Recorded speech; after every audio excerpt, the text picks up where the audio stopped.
I got this friend. He's a Trump supporter, truck driver, right? And before you motherfuckers start with all this, he ain't your friend, or you motherfuckers just assume that he's white. He's not. Because every Trump supporter that I talk about is a friend of mine, don't mean he's white. So let's clear this shit up right now before you get started, before you start typing. But he has a very bad virus. And it's called the propaganda virus. It's very deadly. And it affects most truck drivers. It really does. It's dangerous. But I have been telling these motherfuckers for the longest that the trucking industry is about to take a major hit due to Trump's tariffs, right? And sure enough, I was right. It's about to get real, real ugly. 80 unsailed ships. You know what I'm saying? Like during COVID, it was 50, but now it's 80? Because you remember how bad it was during COVID. You talking about 80 unsailed ships. There's going to be a whole lot of truck drivers ain't going to be doing shit. And then, of course, his ass bring up the oil industry in Biden. Let's pause right there. Again, whether you're Democrat or Republican, the trucking industry was already in shambles well before the tariffs. Again, the tariffs may be the cherry on top, but they were already in trouble. I talked about this a few months ago on my previous videos. I will leave the link in the description where I discussed the trucking industry and where I believe played a major downfall in the trucking industry. And it's not a theory I hear from a lot of people, and I really think it was these influencers, these gurus, especially during the pandemic. A lot of people were home. A lot of people had a lot of free time. A lot of people came into money, whether PPP loans, finesse and fraud, whatever. And a lot of these gurus pumped up the trucking industry and made it seem like, oh, you just go buy a semi truck, you just go find a driver, and it's going to give you a license to print money. And in the next clip, I will show you that proof. Once again, I'm like, dog, do you think oil is the only thing that truck drivers haul? Do people eat oil? Do people drink oil? Can you build a house with oil? I'm like, why do you keep bringing up that shit? You keep listening to this propaganda all the goddamn time. They've been drilling their ass off in West Texas for the longest. We have drilled so much oil, motherfucker. We are shooting oil out of our ass right now. You know what I'm saying? We shitting oil. I love him like a brother, man, but sometimes I be wanting to just shake the shit out of him, man. He just cannot get rid of this propaganda virus. I don't know what the fuck's wrong with him, man. He just all. That's all he focused on. What the fuck is wrong with his ass? Again, so many people were hung up. The trucking industry was already on its last lifeline well before these tariffs. Sea ain't never made a skilled sailor.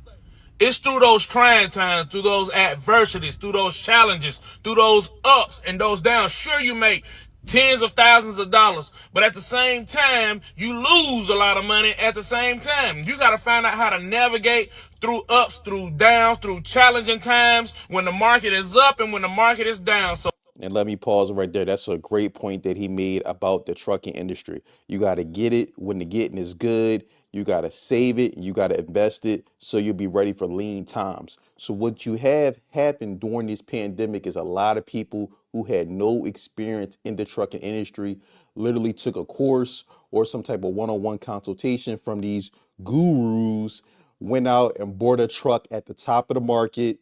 A lot of them credit was bad. They didn't have no regards for interest rate. They just said, sign me up. I want to print the money.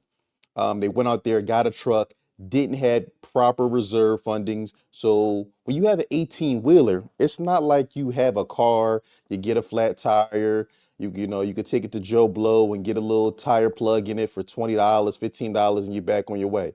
When you have a repair with trucking, a lot of times you're talking at least six, seven, $800 on the low side, if not thousands of dollars. And then that's not factoring in the opportune costs, the down costs if you have to take the car, you take the truck to the shop or what have you. A lot of people got into this industry with no knowledge. They were bamboozled, and now they're in the industry. They don't know a good rate from a bad rate. They don't know their cost per mile, and they're taking garbage loads, and now it's making it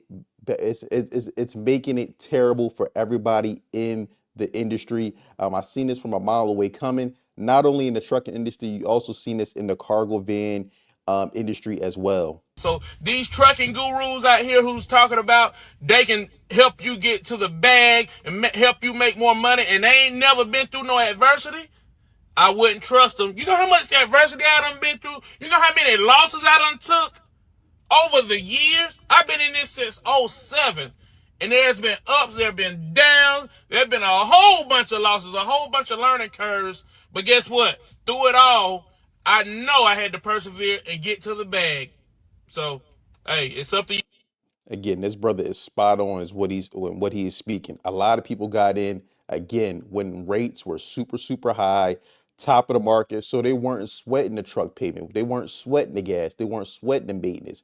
And then when rates started to bottom out and come and normalize, now people want to cry because they can't make no money. Now they want to give the truck back, and now they want to cry and complain on social media when they never did the proper research.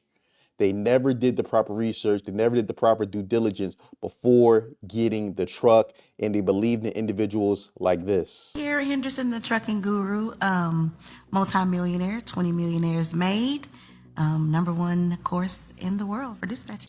Let me just pause right there before we go any further. Anytime you see any of these social media gurus and they're flashing cash and they showing you Maybachs and Rolls Royces and all this, that should be a red flag immediately to you that this is some type of finesse. I found a fake guru telling you that she's made $100 million, but what she hasn't told you is she can't afford rent. One of the reasons why I'm in the trucking guru space, I teach my people, #1, don't be greedy. I want to apologize to anybody that has been a victim of the trucking guru scandal. And a lot of the things that the trucking guru has put out there is very unverifiable. When it comes to the 140 trucks that you had claimed that you own. I own over 140. Get it right. I'm the only person in trucking that made millions. Bitch, don't ever play on my top. So I took her course To help. within a day. Let's pause right there. See, #1, $100 million claim from trucking, owning over 140 trucks. Again, that should automatically, immediately be a red flag for you. Just her demeanor, the way she carries herself, that should already be a little bit questionable off top. The way a lot of these gurus make their money, you have to understand this, is the lifestyle marketing. They rent a car, they go rent a mansion, they show you, $10, $20, $30,000 in cash, and they make the money off of the courses and the one-on-one consultations. That's where the real money is. You have to think about it. If I make a digital product, I make a course, I make this course one time, and I'm able to sell this course for $300,000, $400,000, $500,000, $1,500. I make that course one time, I make some updates throughout the year. That's where the real bag is, because again, it's automated, it's automatic. You know how much hassle and how much planning goes into if you have over 140 trucks on the road from day to day. I mean, just think about that. The type of team you would need, the type of infrastructure you would need to facilitate something like this. You have to understand these individuals are making the real money off the courses and not the actual industry that they're trying to get you into. #2, if everybody is buying the same course and applying the same information, it's only a matter of time before the market gets saturated and that information is going to be no longer any good. Tried to get what I needed, seeing it was some bullshit. I've seen the same template on other YouTube videos, 3, 4, 5 other people. It's the same template. It's all free information. She's not doing anything that's not already been done a million times for free. Where is the receipt from your business? Where is the receipt from that money you make? There is no receipt. Y'all never did the due diligence on the individual like I spoke to earlier. You got caught up in the lifestyle marketing. You got caught up because they pulled up in the Benz. They got caught up because they pulled up in the Lamborghini.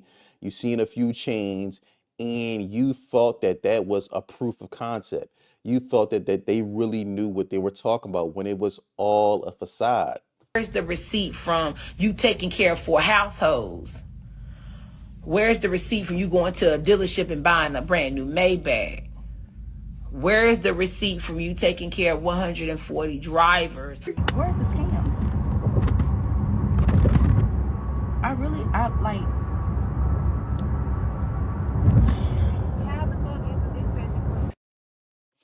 Again, like I said, I believe a big part of the trucking downfall had to do with these social media gurus promoting these courses, and a lot of gullible individuals who had a lot of time on their hands during the pandemic got caught, invested in trucking, got in at the top of the market, and now that the rates have normalized, they still have such a high overhead and they can no longer make it work. So what you have, people are just trying to save their credit. They're just trying to be able to pay the mortgage. So they'll take any and everything just to survive. Then you put on top of that the icing or the cherry on top of the cake, these tariffs on and off with China and various other countries. Now you have a recipe for disaster. Past 10 years, this is the worst year for the trucking industry. Worst year. And when I came to the truck stop, I reserved a shower. There were 23 people in front of me in the line. 23 people. It's been 4 hours I'm waiting for the shower, and they still 3 people ahead of me. Still. So you can imagine that how many people are sitting at this truck stop without a load. All the truck drivers, we have nothing else to do besides taking shower all day. Pray for everybody. Stay safe on the road. And understand, as a trucker, if them wheels are not rolling, you are not making any money. A tough time being a truck driver. I ain't gonna lie to you. I just heard some news. A trucking company called LTI Services just completely shut down. 250 trucks, about 300 trailers, just completely shut down out of nowhere. Now, obviously, 250 drivers are going to be out of a job. They need to scramble to look for a job. But here's the thing is, when I was looking at it, reading the article, I was telling myself, why didn't they downsize, right? Why just completely shut down? Obviously, we understand they're losing money, but there are other alternatives where you don't need to shut down. You just downsize. You know, instead of having 250 trucks, maybe have 50 trucks. It's manageable. But to completely shut down operations, obviously we only know from the outside, me reading the article, but man, 250 drivers out of nowhere got a message saying the company's shutting down completely. They're gonna get them home some way, somehow. But obviously, easier said than done. If these drivers are, God knows where they're at, trying to get them back.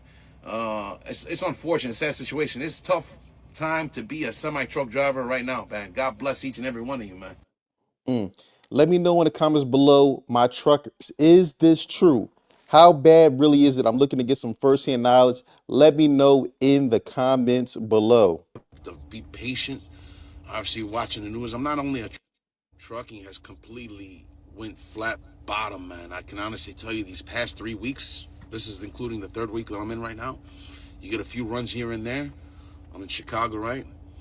And it's getting bad. I don't know, what do you tell your drivers, right? Just give them the whole concept of be patient.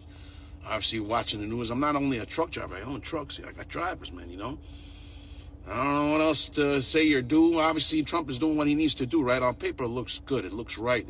But we're going to have to try to weather the tide, you know what I'm saying? But, man, I mean, it's getting bad, right? And let's pause right there. See, and this kind of dovetails off the previous video. See, these bigger companies, they can weather losses a lot longer than the mom and pop organizations. They're well more capitalized. They have access to more credit lines. When you got the small mom and pop individual like this gentleman who drives a truck and may have 1 or 2 other trucks with some drivers in it, these are the individuals who are really going to get hit hard by these tariffs, and also by these, when you have people who are not properly educated just jumping in the industry and taking anything.